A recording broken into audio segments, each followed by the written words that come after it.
বন্ধুরা, সোমার blog good morning জানাই, শুভ সকাল। বন্ধুরা, আশা করছি সবাই ভালো আছো, আমিও মোটামুটি ভালো আছি। তা চলো, আজ বাড়ির থেকে এলাম সকালেই, এসে করলাম, ওই যে একটা ফুল নিয়ে এসেছি, ঘরদোরগুলো মোছা হয়ে গেছে, ফুল দিয়ে একটু পুজো দিয়ে তারপর রান্না করব। আজকেও তেল পটকা নিয়েছি, তেল পটকা ঝাল করব, কিছু দেবো না, উচ্ছে তেল পটকা ঝাল।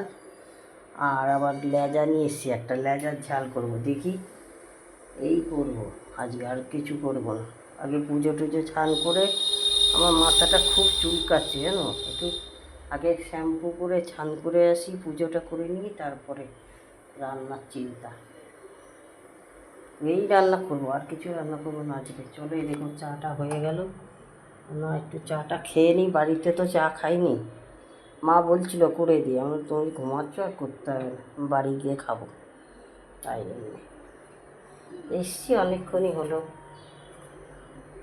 দেখছি সবাই ফুল নিচ্ছে, যে কী আমি তাই জন্য, এমনি তো সূর্য গোবর নাকি আগে জানি, ফুল টুল দিচ্ছে সবাই। আমি বলছি না, ঘরে আমার তো লক্ষ্মীনারায়ণ আছে, এক জল মিষ্টি দিয়ে একটু ফুল দিয়ে পুজো দিয়ে দিই, অনেকদিন তো পুজো করি না। তাহলে চলো, সোমার ব্লগটা যদি ভালো লাগে কী করতে হবে, এটা লাইক করতে হবে, শেয়ার করতে হবে, সোমার পাশে থাকতেই হবে। সোমার ব্লগ।